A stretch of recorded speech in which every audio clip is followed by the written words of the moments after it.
আসসালামু আলাইকুম। মুমতাজ কিচেন বাংলায় সবাইকে স্বাগতম। আমি ফারিনা ইসলাম। আজকে নিয়ে হাজির হয়ে গেলাম বেক করার ঝামেলা ছাড়াই মালাই কেক রেসিপি। যারা চুলার মধ্যে বেশি সময় নষ্ট না করে অল্প সময়ের মধ্যেই ডেজার্ট রেসিপি তৈরি করতে চান, তারা আমার এই রেসিপিটি দেখতে পারেন। এই মালাই কেকটি খেতে খুব মজাদার আর অল্প সময়ের মধ্যেই খুব তাড়াতাড়ি এই রেসিপিটি তৈরি করা যায়। তাই দেরি না করে চলুন ভিডিওটি শুরু করা যাক। মালাই কেক তৈরি করার জন্য এখানে আমি 6 পিস পাউরুটি নিয়ে নিয়েছি। আপনারা চাইলে আরও কম পাউরুটি দিয়েও এই রেসিপিটি তৈরি করতে পারেন। এবার এই পাউরুটির সাইডে যে বাড়তি অংশগুলো থাকে এগুলোকে আমি একটি ছুরির সাহায্যে কেটে ফেলে দেব। এই অংশগুলো কেটে বাদ দিয়ে দিলে যখন আমরা পাউরুটিগুলোকে মালাইয়ের ভেতরে ভিজিয়ে রাখবো, এতে করে সম্পূর্ণ মালাইটাই পাউরুটির মধ্যে প্রবেশ করতে পারবে আর পাউরুটিটাও খুব সফট হবে, খেতে খুব মজাদার হবে। আমি এভাবেই এক এক করে সবগুলো পাউরুটির সাইডের এই অংশগুলো কেটে বাদ দিয়ে দেব। দেখুন, পাউরুটিটা এই পর্যায়ে নরম হয়ে গেলে কোনো সমস্যা নেই। দেখুন, আমি দুটি পাউরুটি এভাবে কেটে দেখিয়ে দিলাম। আমার চারপাশটাই দেখুন এভাবে আমি কেটে নিয়েছি। এবার সবগুলোকে আমি কেটে নিচ্ছি। সবগুলো পাউরুটি কাটার পরে এখানে একটি ফ্রাই প্যান নিয়ে নিয়েছি। এর মধ্যে আমি পাউরুটিগুলোকে একটু সেঁকে নেব। হালকা করে সেঁকে নিতে হবে যাতে কোনো কালার না আসে। এবার উল্টে পাল্টে দুই পাশে আমি একটু হালকা হালকা করে সেঁকে নিচ্ছি। এতে করে পাউরুটিগুলো শক্ত হবে আর যখন আমরা মালাইয়ের মধ্যে ভেজাবো তখন এটা ভেঙে যাবে না। ঠিক একইভাবে আমি সবগুলো পাউরুটিকে এইভাবে সেঁকে নেব। এবার এখানে আমি একটি আইসক্রিমের বাটি নিয়ে নিয়েছি। এর মধ্যে আমি পাউরুটিগুলোকে আগে সেট করে দেব।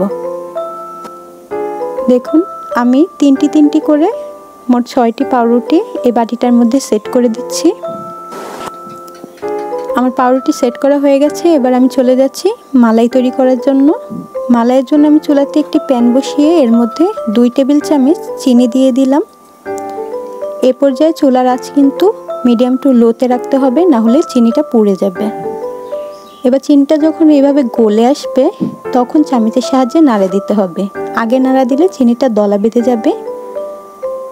দেখুন, এরকম একটু গলে আসার পরে আপনারা চামচের সাহায্যে হালকা হালকা নাড়া দিবেন। দেখবেন এটি গলে যাচ্ছে।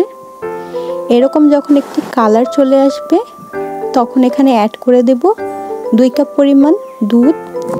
দুধটা দেওয়ার পরে প্রথমে চিনিটা দলা বেঁধে যাবে, পরে দেখবেন আস্তে আস্তে ঠিক হয়ে যাচ্ছে। দেখুন কত সুন্দর একটি কালার চলে এসেছে। চিনিটা যখন সম্পূর্ণ গলে যাবে তখন এরকম একটি কালার চলে আসবে। এবার এখানে আমি আরও 2 চামচের মতো চিনি অ্যাড করে দেব। মিষ্টিটা আপনারা আপনাদের পছন্দ অনুযায়ী অ্যাড করে নেবেন। আমার কাছে 2 চামচ চিনি পারফেক্ট মনে হয়, তাই আমি এতটুকুই ব্যবহার করছি। চিনিটা সম্পূর্ণ গলে যাওয়া পর্যন্ত এইভাবে একটু নাড়াচাড়া দিয়ে দিতে হবে। যখন চিনিটা একদম সম্পূর্ণভাবে গলে যাবে তখন এখানে আমি একটু অ্যাড করে দিচ্ছি 1 চা চামচের মতো কর্নফ্লাওয়ার। কর্নফ্লাওয়ারটা দেওয়ার কারণে এই মালাইটা খুব তাড়াতাড়ি ঘন হয়ে আসবে। মালাইটা কিন্তু বেশি ঘন করা যাবে না, তাহলে আবার পাউরুটির মধ্যে মালাইটা প্রবেশ করতে চাইবে না। আপনাদের আমি দেখিয়ে দিব মালাইটা আমি কতটুকু ঘন বা পাতলা রেখেছি। এরকম একটু বলক আসার পরে চুলার আঁচটি বন্ধ করে দিতে হবে। দেখুন আমি কতটুকু পাতলা রেখেছি, আপনারা কিন্তু দেখেই বুঝতে পারছেন।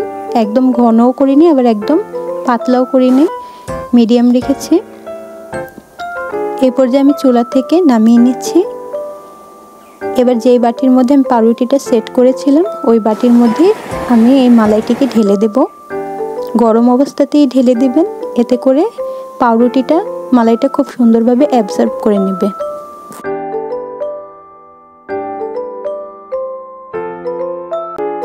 এবার আমি এই পাউরুটির উপরে কিছুটা পরিমাণ কিশমিশ আর বাদাম কুচি দিয়ে দিচ্ছি। এতে করে এটা খেতে আরও মজাদার হবে। আপনারা যত বেশি এর মধ্যে কিশমিশ আর বাদাম ব্যবহার করবেন এই মালাই কেকটা কিন্তু খেতে ততটাই মজা হবে। এবার আমি ঢাকনা দিয়ে ঢেকে নর্মাল ফ্রিজে 2-3 ঘন্টার মতো রেখে দেব। ফিরে এলাম 3 ঘন্টা পর। এবার আমি ঢাকনাটি খুলে আপনাদেরকে দেখিয়ে দিচ্ছি যে আমার মালাই কেকটি কেমন হয়েছে। দেখুন, সম্পূর্ণ মালাইটি পাউরুটিটা অ্যাবজর্ব করে নিচ্ছে। পাউরুটির মধ্যে মালাই ঢুকে পাউরুটিটা একদম ফুলে উঠেছে। দেখতে কিন্তু অসম্ভব সুন্দর লাগছে। এবার আমি একটি চামচের সাহায্যে মালাই কেকটা উঠিয়ে দেখিয়ে দিচ্ছি কতটা পারফেক্টভাবে এটি তৈরি হয়েছে। দেখুন, আপনারা কিন্তু দেখেই বুঝতে পারছেন যে পাউরুটির মধ্যে কত সুন্দরভাবে মালাইটা প্রবেশ করেছে আর এর কালারটাও কত সুন্দর এসেছে। দেখুন, আমি একটু চামচের সাহায্যে কেটে দেখিয়ে দিচ্ছি। আপনাদের যদি আমার এই ভিডিওটি ভালো লাগে তাহলে আমার চ্যানেলকে লাইক এবং সাবস্ক্রাইব করে পাশে থাকা বেল বাটন অন করে দেবেন। আর এতক্ষণ ধরে আমার এই ভিডিওটি শেষ পর্যন্ত দেখার জন্য সবাইকে অসংখ্য ধন্যবাদ।